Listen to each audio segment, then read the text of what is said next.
Well, it's me again, and this is my podcast and my world, where I take you along on an adventure where we get to explore everything and anything that goes on in my mind.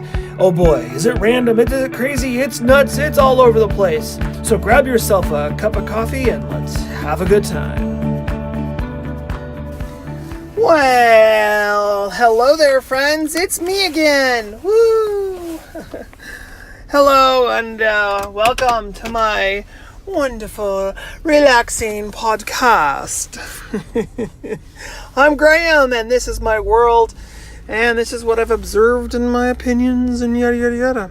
And my opinion today is going to be on vacuum cleaners. I don't know if I can talk about vacuum cleaners for an entire 20 minutes, but I'm going to give it my everything, okay? Okay. So, what is the best vacuum cleaner on the planet? And why? And how come it's hard to get? And why are they so expensive? That's what I want to cover today. So, everyone's like, oh, you got to get a vacuum cleaner that is bagless. You got to get a vacuum cleaner that has an amazing HEPA filter. You got to get a vacuum cleaner that's this and this and this and this and this and this. Okay. Well, let me debunk some stuff for you.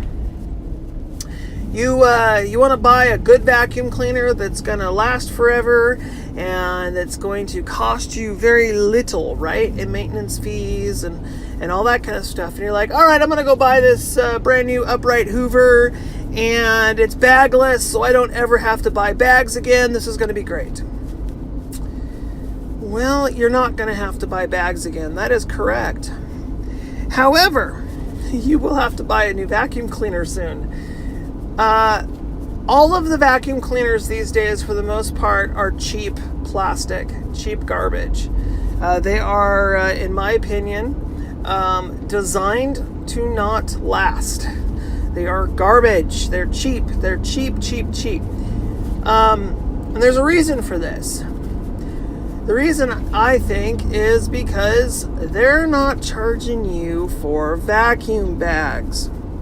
If you go back to the 80s and the 90s and you bought a Hoover vacuum, one of those, let's say one of those ugly ones that you have to kind of pull along with you, and it's got a retractable cord, and it's got it's not an upright, but it's like one of those pull along ones, You buy one of those and you buy all the bags, and the thing will last literally forever. All you got to do is replace the bags. The motor's in them. Everything is great. If anything's going to wear out or have any issues or problems, it's going to probably end up being the hose itself. It might lose a little part here, a little part there on the power head or something like that over time. But it's, for the most part, it's good. It's just like the construction of the hose itself is probably going to tear or rip over time. Well, that is okay, and that is a good vacuum. They definitely want you to be buying the vacuum bags. That's where they make most of their money, actually, or at least they used to. So back in the day, you go to buy a vacuum, you own the vacuum for 10 or 15 years. The cost originally of the vacuum was probably $80, right? But over the years, in vacuum bags, you're spending thousands. Because, a vacuum bag lasts the average household maybe 2 weeks, 3 weeks. And then it's full, it's got to be thrown out, it's got to be changed. And so now you're looking at buying more. Well, that's what they want. And that's why the next thing I'm about to tell you does not exist on the mass market. The best vacuum ever created. Now, before I tell you what it is, I want you to understand, I'm not getting paid for this, but I wish I was getting a free vacuum. They are amazing. They're also extremely, extremely expensive. And you're wondering, well, what kind of vacuum is it? Because I want to know. Well, this company is called Rainbow. And they have been on the market forever. Very, very, very, very long time. Rainbow vacuums are the best, in my opinion. The quality is outstanding. Their warranty program is amazing. If you have a bust, something breaks on your vacuum, ever, you call the manufacturer, you call the company, and they'll replace the frickin' vacuum for you, or they will maintain it, fix the parts, and send it back to you. But they will guarantee that their vacuums will last almost indefinitely. It's a lifetime warranty on it. And here's the thing, the lifetime warranty on it, it doesn't matter if you bought the vacuum or grandma gave you the vacuum. So what makes this vacuum so amazing, you ask? Because I know a lot of people don't have any idea whatsoever that the Rainbow even exists. Well, it used to be a door-to-door salesman vacuum. So a salesman would literally knock on your door and give you a demonstration and that kind of stuff. And the reason for that is because when the vacuum was invented, they couldn't get anybody to buy the product from them, as far as Hoover or Bissell or anybody like that. These companies didn't want that product because that product wasn't going to make them more money down the road. They preferred the vacuum bags. So Rainbow said, all right, fine, we'll just go ahead and do it our way. And they did the door-to-door thing. And they still, if you're lucky to have one in your area, you can still get a brand spanking new Rainbow vacuum. And somebody will come to your door and they'll do a demonstration for you and they'll sell you a Rainbow vacuum. They are really expensive. Why? Well, because they're not mass produced. And it costs more for these parts because, well, they're hard. There's not very many. They don't make a lot. And they don't get a lot of major great deals for them and stuff. And they have to cover the guy's commission and that kind of stuff. These vacuum cleaners can go upwards of $7,000 to $8,000. They're really, really expensive. If you see a used one ever at a garage sale or a thrift store, buy it. Don't hesitate. Don't even think about hesitating. Buy the son of a monkey. Because I'll tell you something right now. You're buying something, even if it's broken, you're buying something that'll last not only the rest of your life, but the rest of your family's life. And what makes them great? What makes them so amazing? Well, it's quite simple. Let me tell you. They don't use HEPA filters and they don't use bags. Instead, they use water filtration. So there's a cyclone action that happens where the air is forced through the water and the water becomes the bag. Water is heavier than air, right? Water is also heavier than dust and dog hair and all that kind of stuff. So what happens, water naturally grabs a hold of it and holds on to it. And so coming out the back end of the vacuum, you have nothing but completely pure air. And when you're done vacuuming your house, you take your container of water in the bottom of the vacuum and you go to the toilet and you dump it down the toilet. Rinse it out, and that's it. That's all there is to it. It's quite simple. So, just get yourself a Rainbow vacuum. Like I said, they last absolutely forever. So, yeah, my top pick is definitely the Rainbow vacuum. Definitely. So, I fell in love with the Rainbow vacuum back when I was a kid. My best friend's mom had a Rainbow and absolutely swore by it. She said it was one of the best vacuums that she's ever used in her entire life. And she babied it. She treated it like it was gold. And it was gold. Unfortunately, I didn't understand how much it was. And I didn't understand how much to respect this thing. Here's the deal. Yeah, it costs you a lot of money to get one if you buy a brand new one. Okay? But you can get one for $20 from somebody who just doesn't understand or care about this vacuum cleaner. They don't get it. It makes no sense to them. And you find them anywhere for 20 bucks, 10 bucks, 5 bucks. Heck, some people might even give it to you because they think it's a hassle to have to fill it up with water and dump it every single time. I don't see a hassle at all. As a matter of fact, I see that every single time I fill it up, use it, and dump it, I'm saving myself a buttload of money. That's right, a buttload of money. You know, last time I went to go buy vacuum cleaner bags for the vacuum, I think it was like $20 for 5 bags. 5 bags. It was insane. And it seems like the price just keeps going up, and the newer the vacuum, the more expensive they are. So, no, I'm sorry. I'm not a huge fan of paying money for something that it doesn't make sense to me. It just doesn't make sense. I don't get it. I don't see the point. And then with these newer vacuums, they are all made of plastic. Heck, if you are lucky enough to find someone that will work on your vacuum cleaner for you, most of them will say it's just cheaper to buy a new one. You know, why spend the money when, you know, it'll cost you, if you, let's say an average vacuum repair is probably going to cost you about $100 to $150, an average one. But you can buy a vacuum for $49, so why would you ever consider taking it in and having the shop fix it?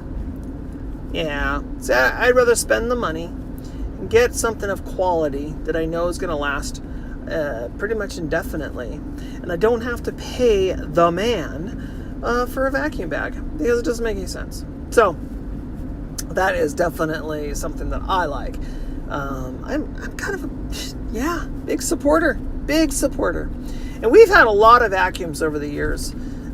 We've had, of course, the Hoovers and the Bissells, and there was another one we had. And even Panasonic, I think, makes a vacuum cleaner. And they all claim, oh, it's great, it's wonderful, it's a good vacuum, it'll last a lifetime, it's this, it's that. And, you start really getting into it, and you're like, it's really not as good of a vacuum as you think it is. Speaking of vacuums, my mom and dad just bought a brand new vacuum. And there's nothing wrong with their old one. And so I asked them the question, why did you spend the money on a brand new vacuum? And the answer, of course, is, it doesn't work like it used to. Go figure that one out. This vacuum cleaner that they have is pretty freaking old. For vacuum cleaners, most vacuum cleaners, they don't last more than 4 or 5 years these days, when before they used to last forever. This thing is old, really old. It's like 8 years old. For vacuum cleaners, that's ancient, especially the modern ones, but they can't get the HEPA filter cartridge anymore. They don't make it. So what do? Hey, I can't buy a cartridge. I gotta buy a new vacuum cleaner. Oh, look at that. But if you would have bought something with, I don't know, quality, something that's been around for a long time, you wouldn't have to have worried about it. But these products, they discontinue them after a while. And they discontinue their parts after a while.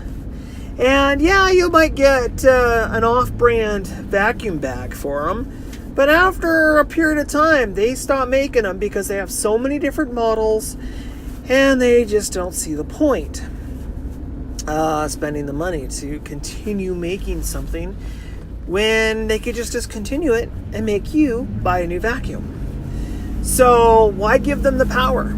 Take the power away, put it back in your own pocket, and let one of the most natural resources on the planet clean your air for you instead of a bag.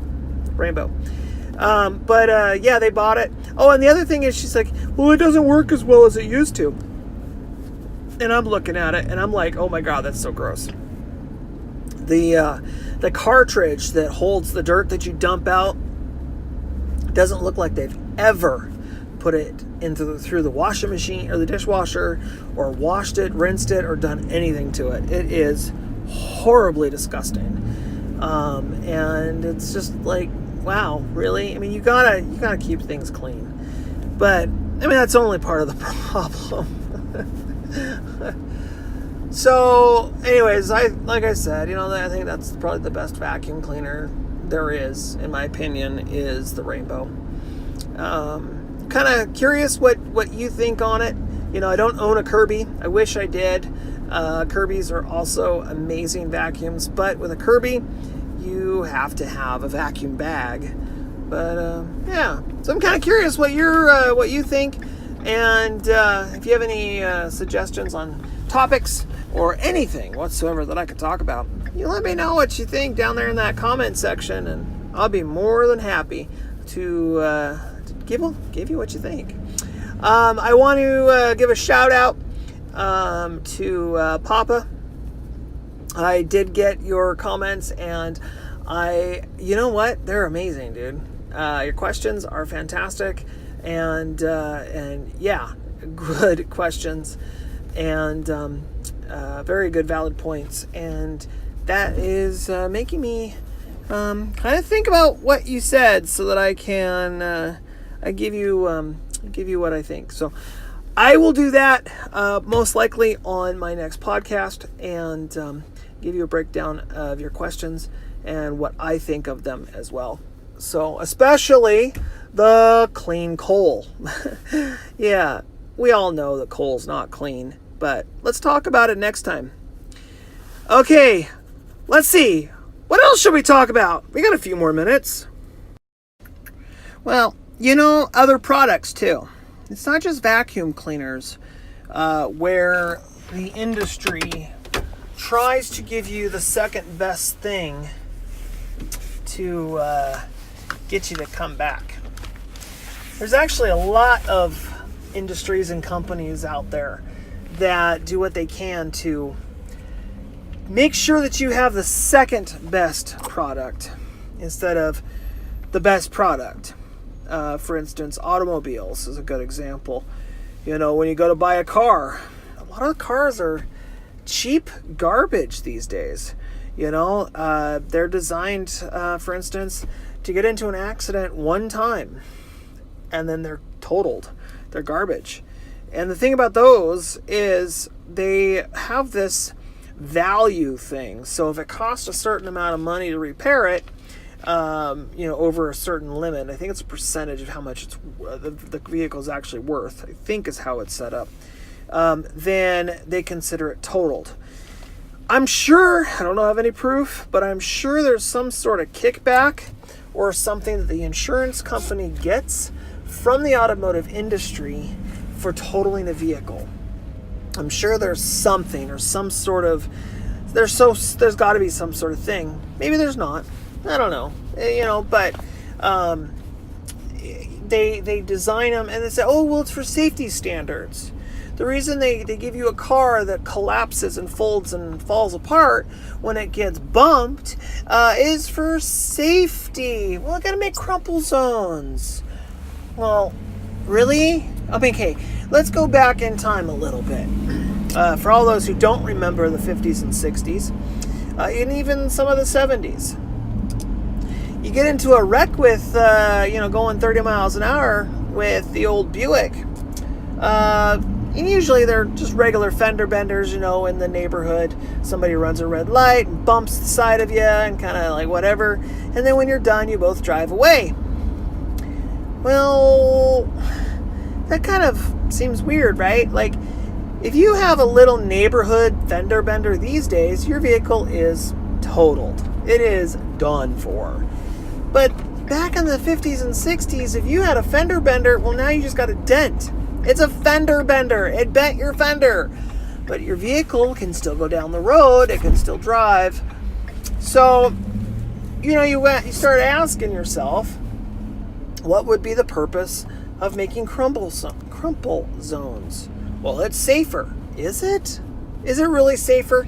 I mean, traffic fatalities and death, the numbers really haven't gone down since the 50s and 60s due to the construction of the vehicle.